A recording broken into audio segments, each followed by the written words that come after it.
جلوہ میرے سرکار دکھا کیوں نہیں دیتے. کیونکہ خطیب ذی وقار خطیب اہل سنت بہترین ادیب بھی ہیں ماشاءاللہ، اچھے قلمکار بھی ہیں. یہ بات الگ ہے کہ تعلق قلم سے کم کر دیا ہے، ویسے تقریر سے زیادہ وہ تدریس کے ذمہ دار ہیں. ان کو اس پہ دھیان دینا چاہیے، چونکہ مجھے کئی ان کے شاگردوں نے بتایا کہ ہم ان کے پاس پڑھے، اچھی عربی، اور میرے علم میں ہے کہ متعدد کتابوں کو اردو سے عربی میں بھی کیا، لیکن اس میدان میں آنے کے بعد تعلق یا تو ختم تو نہیں لیکن بہرحال متاثر تو ہوا ہے. اس لیے میں چھوٹا بھائی ہونے کی حیثیت سے ان سے یہ عرض کر رہا ہوں، تو انشاءاللہ آپ کو ان کا بھی خطاب سماعت کرنا ہے. اس لیے تیزی کے ساتھ بھائیو، جنگ چل رہی ہے گھمسان کی، ذوالفقار رنگ دکھا رہی ہے اپنا. ادھر جاتے مولا علی شیر خدا، اللہ کی قسم کشتوں کے پشتے لگا دیتے. خدا کا شیر ہے یار.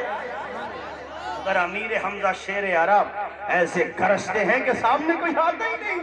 اللہ اکبر. یہ عمر کا جلوہ دیکھو، اور یہ ابو بکر کا جلوہ دیکھو، یہ امیر حمزہ کا جلوہ دیکھو. عبد الرحمن کہتے ہیں میں جنگ میں کھڑا تھا، دیکھ رہا تھا، اتنے ہی میں کسی نے میرے جبے یا کرتے کا دامن پکڑا، ایسے ہلایا تو میں دیکھ رہا تھا ادھر، دیکھنے لگا ادھر. ادھر جب دیکھا تو میں تعجب میں پڑ گیا. دو چھوٹے چھوٹے بچے، ہاتھوں میں ننھی تلواریں، آنکھوں میں سرما لگا ہوا، سج دھج کے آئے. میں نے کہا بیٹا دھوکے سے تو نہیں آئے؟ کہا نہیں دھوکے سے نہیں، چچا جان امی نے بھیجا ہے، بالوں میں کنگھی کر کے بھیجا ہے، آنکھوں میں سرما لگا کے بھیجا ہے، اور یہ کہہ کے بھیجا ہے بیٹا یا تو مصطفیٰ کے گستاخ کو ٹھکانے لگا کے آنا، یہ شہادت کا جام بھی دے. سبحان اللہ، واہ واہ واہ واہ، زندہ باد زندہ باد. ہماری مائیں بہنیں بیٹھی ہیں، ان سے بھی کہوں گا یار یہ تھی مائیں. سبحان اللہ. بولو بولو زور سے بولو. بات لمبی ہو جائے گی مگر دیکھیں آپ، ماں نے بھیجا تو اچھا. تمہاری ماں نے؟ چچا جان ہم سچ کہہ رہے ہیں، ہماری ماں نے بھیجا. ایک کا نام معاذ ہے، ایک کا نام معوض ہے. دونوں نے کہا چچا جان سچ کہہ رہے ہیں، امی نے بھیجا. تو کہا بیٹا تم لڑو گے کس سے؟ تمہاری جوڑ کا تو کوئی ہے ہی نہیں یہاں. تو بچوں کا جواب سنو، اللہ کی قسم ایمان خیال و فکر کی راہوں میں اجالے ہو جائیں گے، حرارت تازہ ہو جائے گی. یہ ہوتا ہے ایمان کا جذبہ. بلا وجہ ڈرے بیٹھے ہو، ڈرتے کیوں ہو بھائیو؟ حوصلہ رکھو، ہم بھارتی سنویدھانک کو ماننے والے لوگ ہیں. بے شک. تو خوف کس بات کا؟ بس تعلیم پہ دھیان دو. جیسے کہ رضوان بھائی نے مجھے بات بتائی تو میں نے آپ سے کہا تعلیم پہ دھیان دو، بچوں کو پڑھاؤ، جھگڑے ختم کرو آپس کے. بات غلط تو نہیں ہے؟ بچوں نے کہا چچا کیا کہا؟ کہا بیٹا میں یہ کہہ رہا ہوں چلو تم آ گئے، اب تم ایک کام کرو یہیں پہ رکو، ادھر میں تم کو عریش کے پاس چھوڑ دیتا ہوں جہاں حضور کا جھوپڑا ہے، یعنی آپ کا خیمہ لگا ہوا ہے، وہیں پہ آپ جو ہے رک جانا. تو کہا چچا یہ نہ کہو، ہم بھی دکھانے آئے ہیں اپنی شان شجاعت. کل لڑو گے کس سے؟ تو کہا اس سے لڑیں گے جو ان سب کو لے کے آیا ہے، جو ان آتنکوادیوں کا سرغنہ ہے، جو اس سنگٹھن کو لے کر کے آیا ہے. کہا تم جانتے ہو اسے؟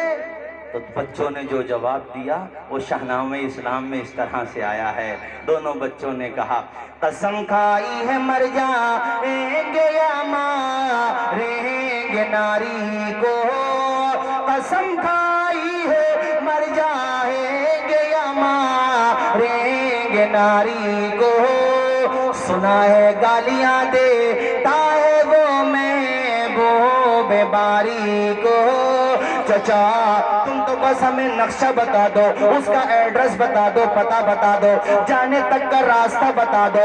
راستہ بتانا تمہارا کام ہے، ٹھکانے لگانا ہمارا کام ہے. تم تو بس ہمیں پتہ بتا دو. اللہ اللہ. چچا کی آنکھوں میں آنسو آ گئے. دونوں بچوں کو سینے سے لگایا اور اشارہ کر کے کہا دیکھو بیٹا چاروں طرف جو وہ فوج کا دستہ لگا ہوا ہے اس کے بیچ میں کھڑے ہو کر کے لات و عزا کے جو نعرے لگا رہا ہے، وہ جو میرے آقا کے بارے میں غلط جملے کہہ رہا ہے، انگلی کا اشارہ کر کے کہا دیکھو بیٹا حفاظت کر رہا ہے قدوس کے فوج کا دستہ، حفاظت کر رہا ہے قدوس کے فوج کا دستہ.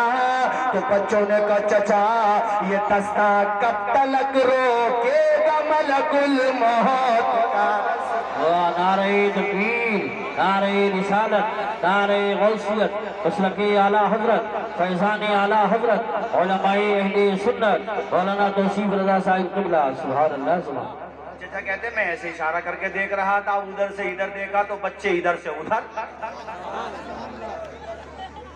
اور وہ تو ان کو کسی نے کیئر نہیں کیا، دیکھا نہیں تو وہ گھوڑوں کی ٹانگوں کے نیچے، فوجیوں کی سواریوں کے نیچے پہنچتے پہنچتے سینٹر پہ پہنچ گئے جہاں پہنچنا تھا۔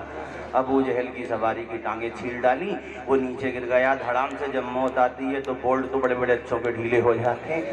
فوج والوں نے دھیان ہی نہیں دیا، کارروائی آپریشن کون سا چل رہا ہے، انہوں نے بالکل توجہ نہیں کی۔ ایک بھائی دوسرے سے بولا ٹانگیں میں نے پکڑی ہیں، ٹیٹوا تو دبا لے، جو ہوگا بعد میں دیکھا جائے گا۔ ایک بھائی دوسرے سے کہتا یہ تو اپنے کام میں مصروف ہے، ہم تم اپنے کام میں مصروف ہو جاؤ، اور کہا سینے پہ چڑھ کے معاذ یا معوذ دونوں بھائیوں میں سے ایک نے یا دونوں نے، تو کہتا تھا محمد کو باندھ کے لائیں گے مدینے سے، میرے حضور کے غلاموں میں اللہ تعالیٰ چاہتا تو شیر خدا سے تجھے مرواتا، مگر تجھے ذلت کی موت مروا رہا ہے اللہ، مروا بھی رہا ہے تو دو بچوں کے ہاتھوں سے۔ بے شک بے شک بے شک، شیر خدا قتل کرتے تو کوئی بھی کہتا بھئی دونوں پہلوان تھے، ایک ہار گیا ایک جیت گیا، مگر دیکھ میں مار رہا ہوں تجھے۔ اور دونوں بچوں نے جو دھنات ہاتھوں سے پیروں سے اور اس کے بعد ادمرہ کر دیا، فائنل جو تھا وہ عبداللہ ابن مسعود